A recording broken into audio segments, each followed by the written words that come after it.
Hi, and welcome back to another episode of Tuba People TV, where we talk about Arnold Jacobs all of the time.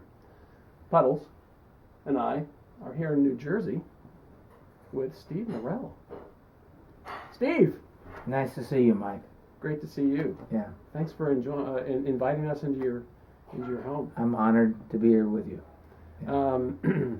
I don't think Steve really needs much introduction with the Metropolitan Opera Orchestra since 1981, and just an amazing musician.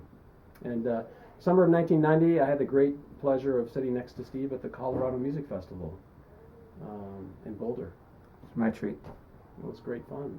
And studied with Arnold Jacobs, as well as many of Arnold Jacobs, well, not many, but a couple of really solid Arnold Jacobs students. Yes, after my first season at the Met, it was actually June of 1982. I went to Chicago. I had kind of a background of Jake terminology, method, and stuff from my relationship with Charlie. Mm-hmm. And I would be in Charlie's basement, forwarding his mail, feeding his dog, and playing his gig. And did you listen to Star Trek tapes? A little bit, yeah. But he would have Jacobs notes, and I would read through them, and I was very familiar with the stuff. And after playing a year at the Met, I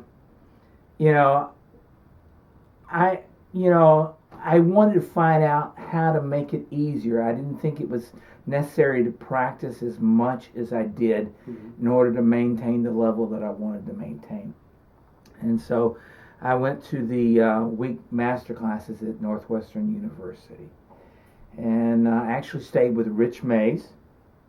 Wow, Rich. And rest in peace.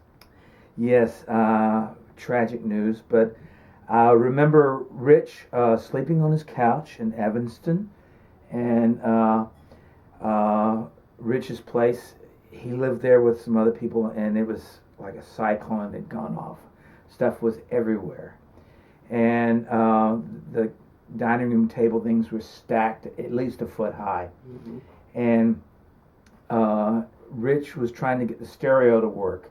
And so I fell asleep, and then he woke me up about 1:30 because he finally got the stereo to work. And he played it, woke me up so he could play something for me. Uh-huh. And the next day at the master class, I had a tape recorder, and I dozed off, and I pushed play or something, and started playing in the master class, and I suddenly came back to reality of where I was and why I was there. But during that week, I also had my first lesson with Mr. Jacobs, and I brought him the coffee, and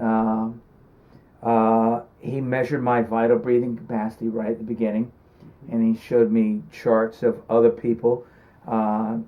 One of my colleagues, David Langlitz, and there was a chart there of Roger Bobo. Interesting to see his vital capacity. That's pretty big. Yeah, and Jake was quick to remind me that he always referred to me as a little guy. Okay. And the first thing that I remember working on with Mr. Jacobs, he asked me to play Tuba Mirum. And he had a mouthpiece. He put a tenor trombone mouthpiece, and it had a stem coming off of the cup that he had a tube connected to where he could measure the airflow. Did you ever see that? Mm-hmm. Yeah. And he had me play B flat, and I went ta, and the meter went ta, and he took my horn and ta, immediately, as soon as the sound started, it was full. And he said, try it again. And I went, ta, and he said, see, your tongue's in the way. And I said, well, how do I fix that? And he says, you figure it out.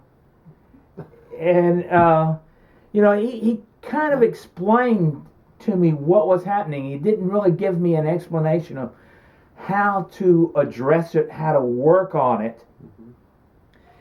And I went through a period of time for a couple of years where I felt like it was searching for the Holy Grail, because I wanted the firmness at the articulation, but I didn't want it to be dominated by the tongue. Right. And it was a time in my relationship at the Met where I was James Levine's whipping boy. Really? Yeah. As soon as he would stop the orchestra, it could be an incredible train accident, wreck. And the first words out would be, we could use a little less low trombone. No matter what had happened, it was a little more articulation on the low trombone and a little less.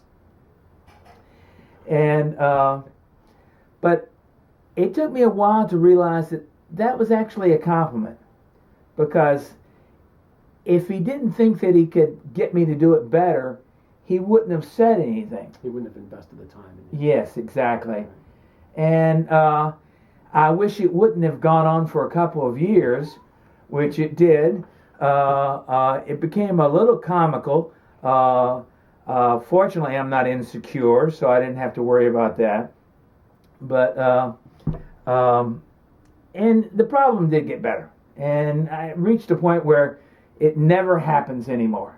Yeah. And so he instead of asking me to play less, he asked the upper trombones to play a little bit louder.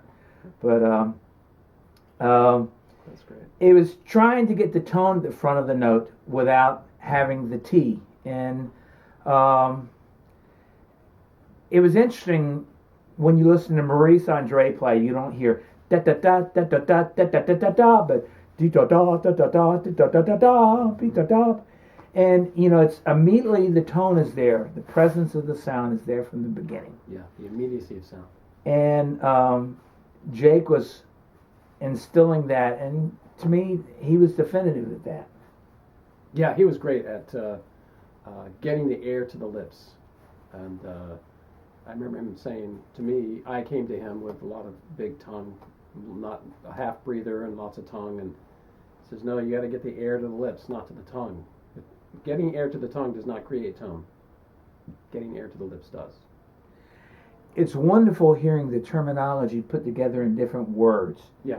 Because, sometimes I want to go write it down. I just look at your site so I can, index it that way. But it was a whole new thing for me. Yeah. Well, that's great. He, at that point, I was too preoccupied with the way it felt all the time. Okay. And he took the time to explain the way that it feels doesn't have anything to do with the way that it sounds. And he would talk about the cranial nerves relaying the impulses to the brain, and the impulse nerves, the sensory nerves sending it back, and saying they're not related. And he'd say, well, there could be a slight, difference just because you feel better. But other than that, there's really no difference. And It's emotionally feeling better. correct. Yeah. Okay. Yeah. Right. And once I kind of got myself to accept that, I stopped thinking about the way it felt all the time, and began thinking of the positive things, of thinking of the wind at the beginning of the note. Mr. Jacobs would tell me that everyone needs to find the positive stimuli that helps them get the desired result. And for me, it was always thinking with the wind in front of my face. And Right. to me, that's the thing that's effective. That it doesn't mean it will be the same for everyone else. Right. Yeah. Everybody's different. How I can certainly remember and hearing Jacobs telling me certain things repeatedly, and it just didn't click. But I would hear somebody else talking about the same thing. Maybe they had a similar subject or topic in their lesson, and they talked about it a little bit differently, a slight different use of word here or there, and then it was just Exactly. that's what it was. Yeah. Yeah. So getting more of this rather than the tension, I guess. Yeah, I was too preoccupied with the way it felt all the time, and just getting to the point where accepting that it's not going to feel good, and then most of the time it does feel good because you're not, worrying about it. Yeah. Did in that first lesson or two, aside from getting the air at the lips, did he have you any other techniques or buzzing or anything? Did he talk about? at that point, or was that later? It was later. I felt that with me, he didn't think I was the fastest learner, and things were moving, kind of at a slow pace. I mean, he spent a lot of time with me. Mm-hmm.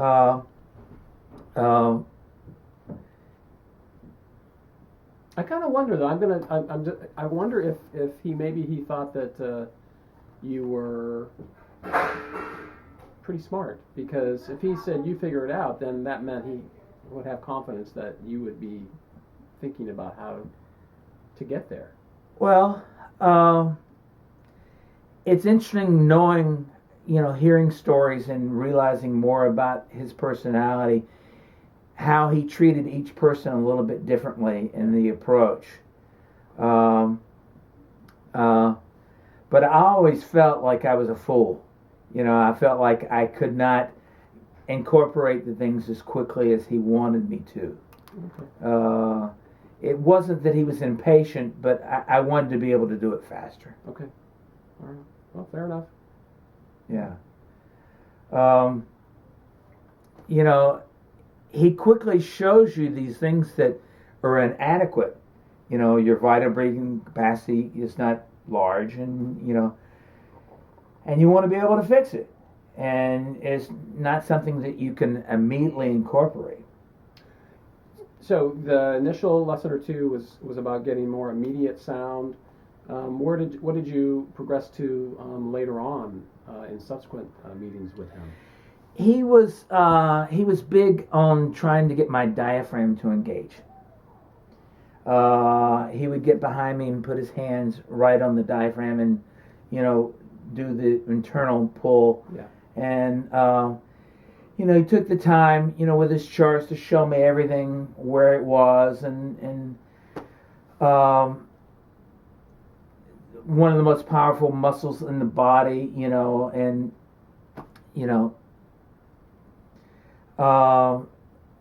most of the air that I was breathing down there was not coming up. Right. So it sounds like he was trying to get you to use your respiration mechanism more completely. That's well put. Yeah. Thank you. Yeah. I get it from Puddles. Yeah, I can see the influence. Yeah. Well, that's cool, and obviously that it kicked in for you. But here you were already in the Met, for crying out loud, and playing at a very high level, and still room to improve, like we all do. Yeah, I never played as much for him in lessons. I did specific things. Mm-hmm. I remember in '88, the CSO was in town for a week, and I think it was '87, and they played 5 concerts. On Thursday they were off, and Jay and Charlie came up to the house, and Joe and Dave Finlayson came over, and we played quintets in the afternoon, quartets and quintets. And then a lot of the students in the area at the time, who were a lot of young professionals now, Tom Hutchison, Chris Dudley, mm-hmm. Jay Evans. Yeah. Sure. They were all people in the area who were studying at the time. Yeah. And we played ensembles into the evening. Over that day, I think we played 8 or 9 hours, and I had a lesson with Jake the next morning. Oh, wow. And my face wasn't very good. But little hamburger meat. It was, it was good to have a lesson then, because, there are times when things aren't going to be ideal, and you have to know how to respond. And he had me trying to buzz the mouthpiece and buzzing louder and using more vibrato and trying to have more fundamental in the sound. And, to me, it's been an osmosis kind of a thing of thinking about the things over a long period of time. Mm-hmm. I don't think I ever got the immediate result. I mean, things were always better, but it was only substantially better after a period of time. Yeah, and I think certainly you're not the first person that I've had the privilege of interviewing has mentioned this. Certainly there is wow, that was I'm on cloud 9 here at the end of the lesson. I'm playing so much better. but that's not always the case. Sometimes it's more smaller increments. That's interesting. You know, just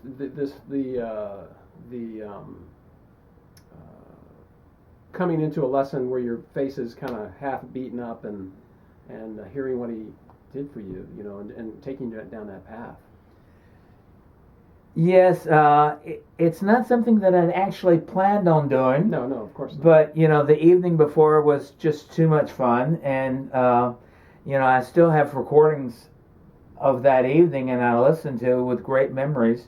Yeah. And I wouldn't give that up. And, you know, it's part of life. You know, sometimes things happen like that where you have to do it. Yeah. And, but it was great hearing his concepts on how to deal with that.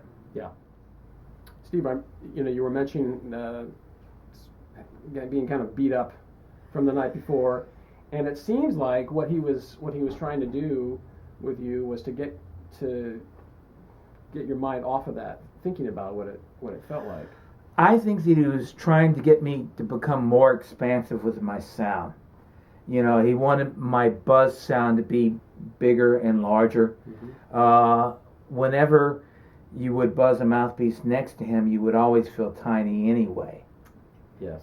And I've never felt that I had the best sounding buzz in the world, but his was just magnificent. It's unbelievable. And there was just so much resonance in it. And he just wanted it more free. Mm-hmm. And he would have me using a lot of vibrato, playing it loud.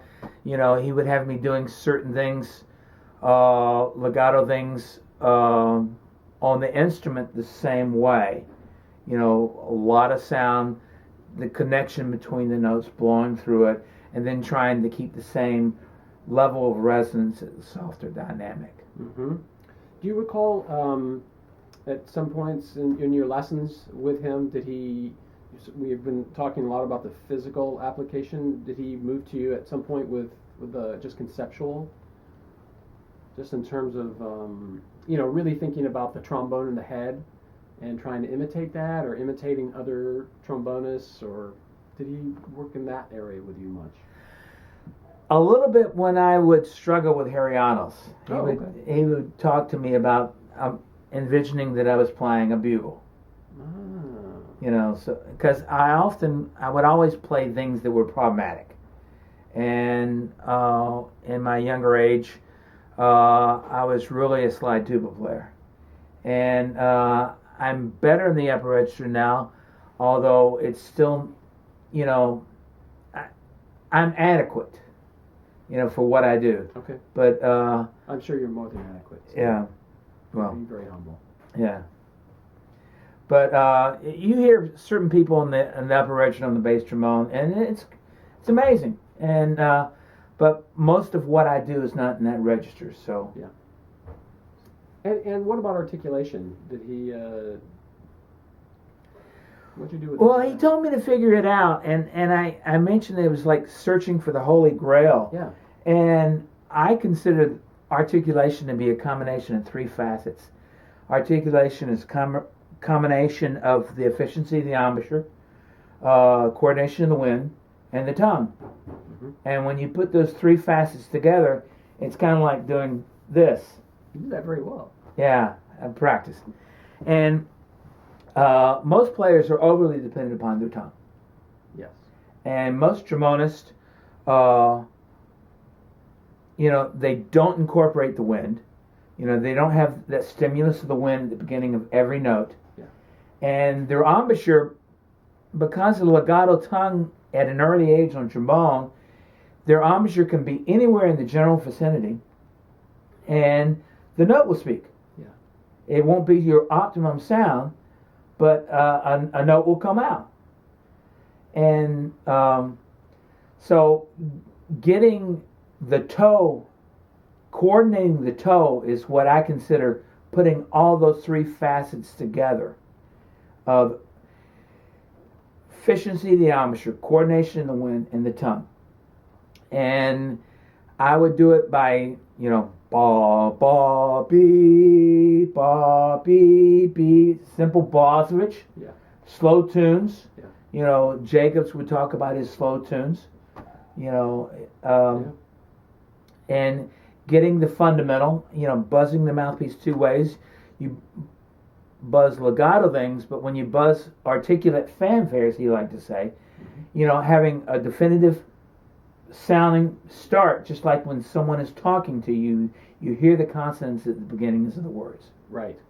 Yeah, and he was very big on getting immediacy of tone through the practicing of fanfare-like material. I remember that. Yeah. And the thing with trombonists is, you know, you have to tongue everything, or almost everything, and you don't have the luxury of just slurring a lot. Well, I remember I always would ask Mr. Jacobs lots of questions, and Mr. Jacobs would say, "You trombonists, you play too much Rochu." I remember him saying, "Trombonists play too much Rochu." And I would be thinking, well, you're not a trombonist. You don't know how difficult it is to play Rochu. Mm-hmm. And I know why he was saying that, you know, because as brass players, trombonists have more problems with their tongue from coordinating the slide. Yeah. And even if you're using a legato tongue, whatever movement that you have of the tongue ideally should be minimal. Mm-hmm.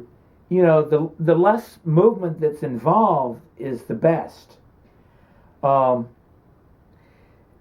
Oftentimes with a student, I will play a Bordoni etude in middle register, and I'll say, "Is it legato tongue? Is it natural slur?"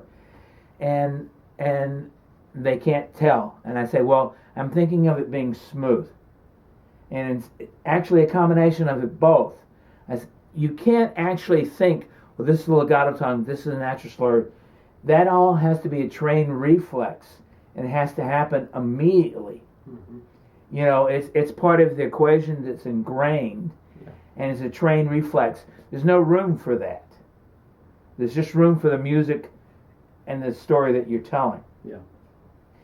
And but that's why trombonists play too much Rochu. But he was right. We definitely have more trouble with the tongue at the front of the note, and most of the people. When people crack notes across the orchestra, most of the time it's the initial attack after a breath, Yep. and it's the tongue getting out of the way of the column of wind. I agree. Yeah, I think you're right. So working on the mouthpiece, going toe, is the way to do that. And, you know, it took me years and years to work on that. And Jake would be the first to say, as equipment gets bigger, it's harder. You find some trumpet players who they're great artists on piccolo trumpet, but when they play C, it's problematic. Mm-hmm. It's trouble to get the clarity. Mm-hmm. But when you get to our end of the bass clef, mm-hmm. it's even more difficult. Yeah. And to me, that's the remarkable thing when you listen to the quintet, you know, the FNT recital with Christopher Foley. Right. Oh yeah, from the auditorium theater. Yeah. Because Jake's clarity to me is the best in the group. Yeah. It's just amazing. It is. It's just, and of course the Boza from that recital is on his DVD, on his CD. Yeah. Right. But also is the E-wall with Herseth playing a wrong note in the first movement. Yeah. Yeah. And but lots of great stuff. But Mr. Jacobs' clarity is just, it's right there. You know, he established a harmonic function, then it gets out of the way.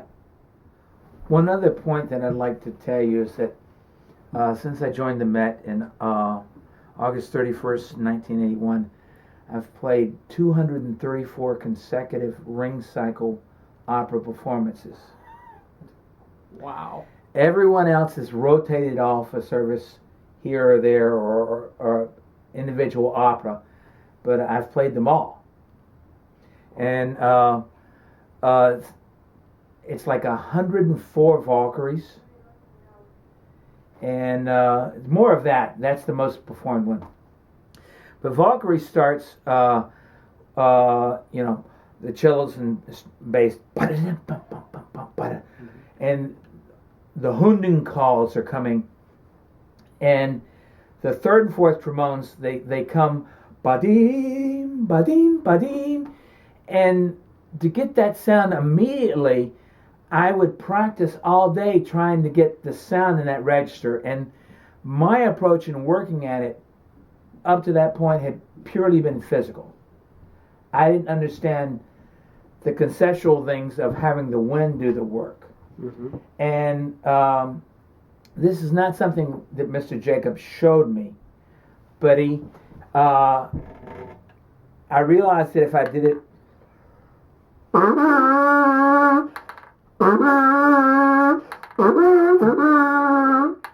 I could quickly get the results, and that's a little forced, but it's the thickness of wind that creates the volume. I could quickly identify what has to be involved in order to get the sound. It isn't a strong physical thing, it's the thickness of wind that makes the sound happen in a big way. Mm-hmm.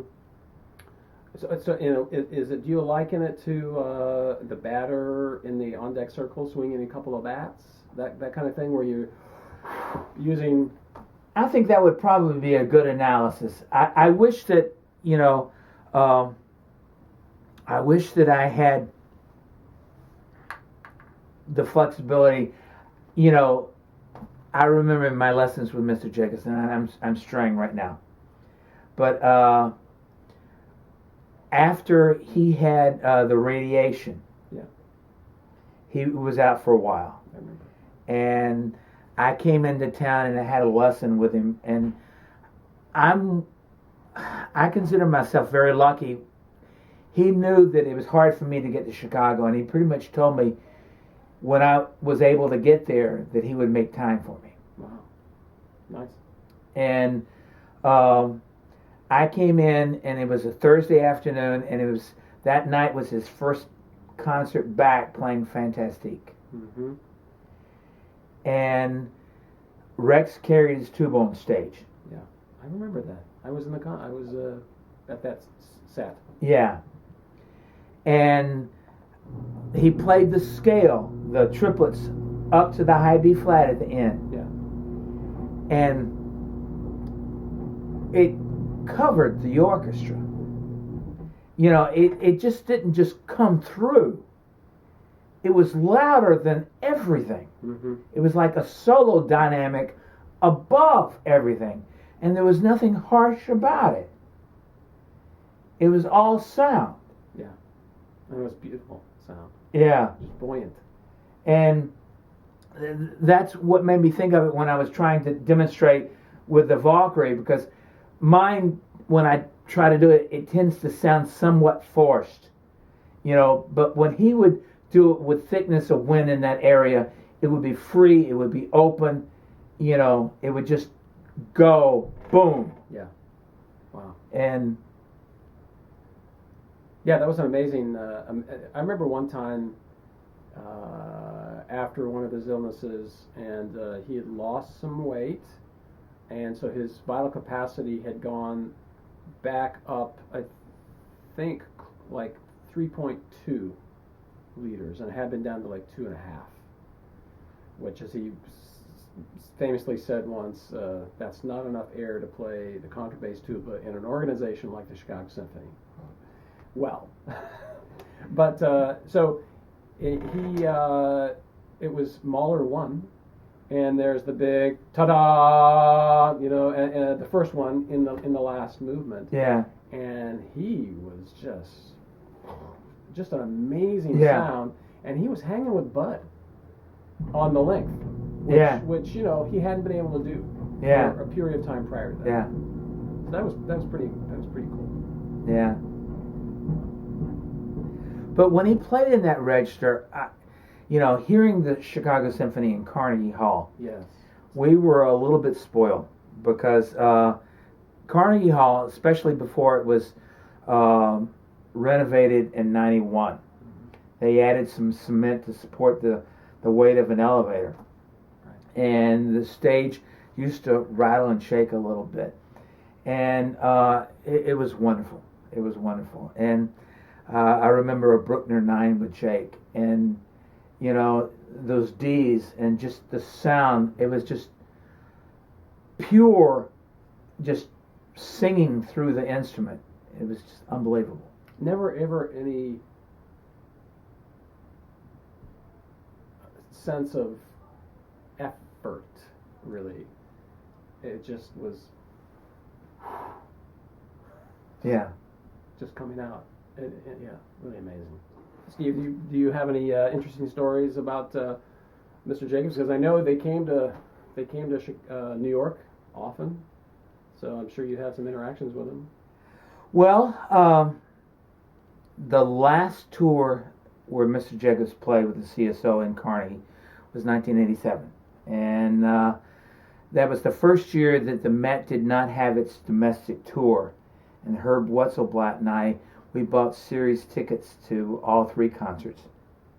And for the last concert, Gazella was my date for the concert. Mrs. Jacobs was your date? Yes, she was. And we sat up above the lobby and we watched the audience file in for the performance, and we talked. And she told me all about him playing, you know, and the group, you know, where she was dancing in the vaudeville act. Okay.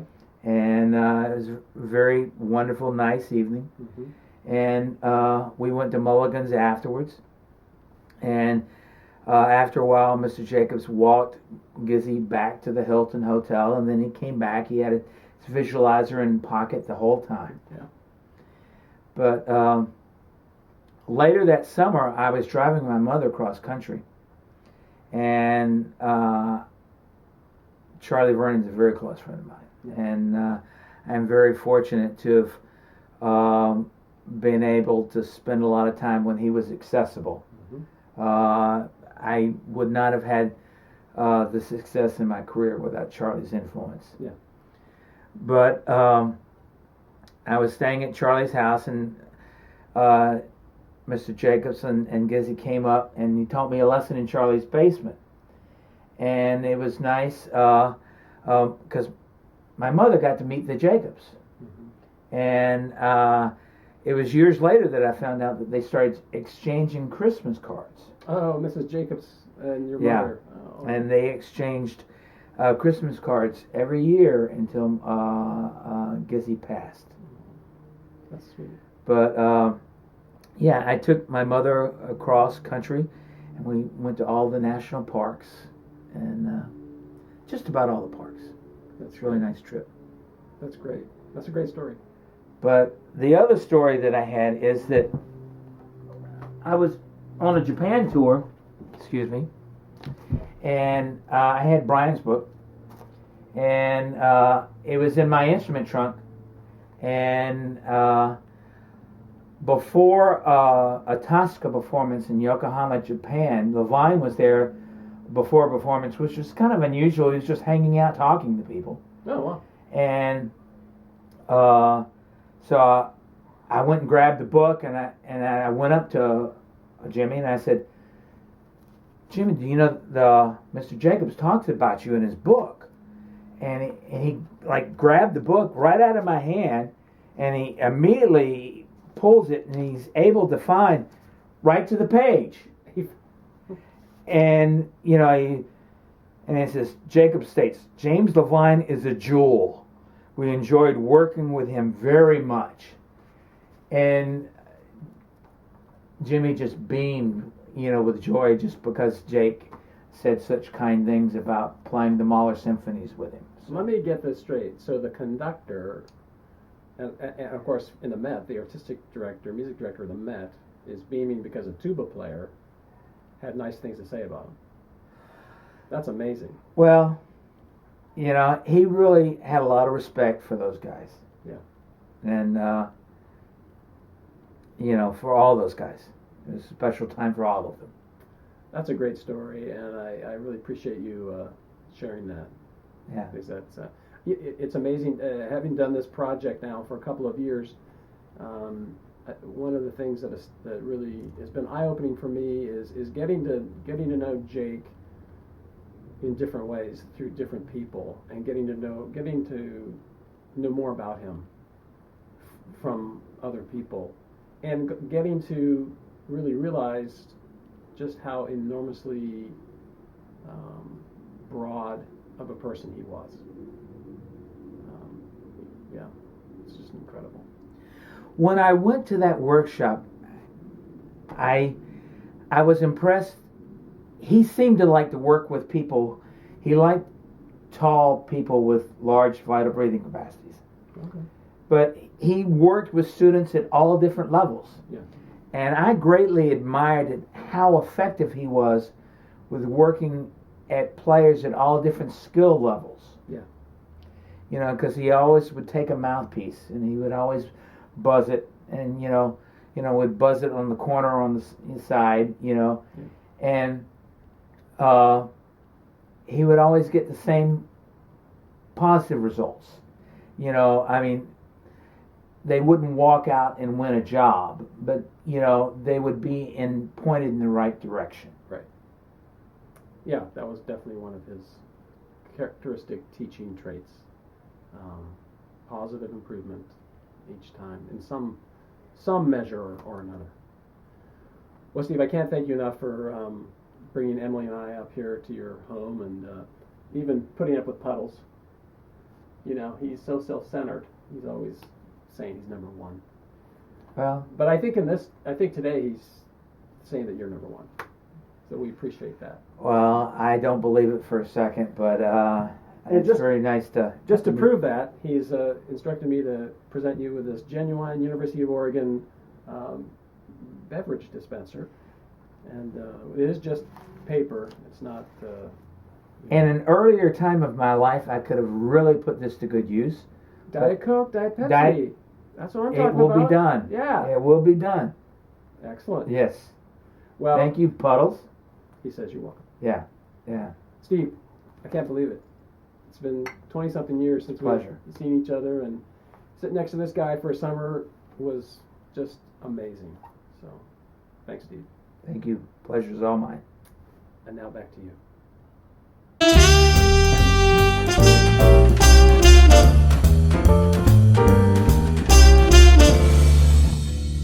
Steve, when you were a student at school, do you have any memorable concerts? The greatest asset of being a student in New York City was Carnegie Hall, getting to hear concerts. It wasn't as expensive for orchestras to tour then, and Chicago Symphony used to come twice a year and do 3 different concerts each time they came. The first time I heard them do Till, and they were playing the chorus that was trading off with the horns at the end, and someone started screaming, "Yeah!" down on the orchestra level, because it sounded so unbelievable.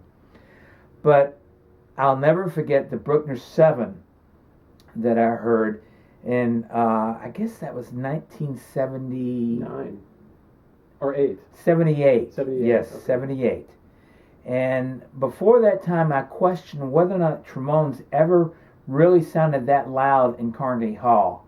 And I was sitting in the next to last row in the uppermost balcony. Mm-hmm. And it was unbelievable. And you remember these things and you question yourself, do you glorify it in your memory? Do you enhance it? I remember that concert so vividly. I went out with Kleinhammer after the concert. We went to Ralph's. He ordered his Heinekens in pairs. I'll take 2 beers, please. We both had 4 beers. And we split a pizza with sausage and mushrooms. And John Ye was there because he just won the CSO clarinet job, and Larry Combs was there. Mm-hmm. And then the concert comes out on the DVD. I have it on the Laserdisc, mm-hmm. and it's exactly the same way. This is the one from Royal Albert Hall. Yes, when they were that was the next stop on the tour, and it's exactly the way I remember it in Carnegie Hall. It's available, I believe, on Amazon. It's a 4-disc set. 3 of them are with the Chicago Symphony, including this Bruckner 7 and a Bruckner 6 from Orchestral Hall. And then I think 1 disc is with Solti and Vienna, as I recall. You always question yourself. Do you glorify your memory of it? And but no, it sounded exactly the way it did in my memory when I heard it on the disc. I'd love to hear that audio from Carnegie Hall, because the audio from Royal Albert Hall, which is a huge space. Yeah. It was built in the mid-19th century, and you could have circuses in there. That was a special time for the CSO. I remember Mahler 5 in the late 70s, where Dale doing Mahler 5 was unbelievable. It was such bravura playing, holding the horn up, and every note he played was like as loud as he could play it. It was just no fear. No fear, and got you right there. It was right through the heart. Unbelievably inspiring. Yeah. That's great. Thanks for sharing that. Sure thing.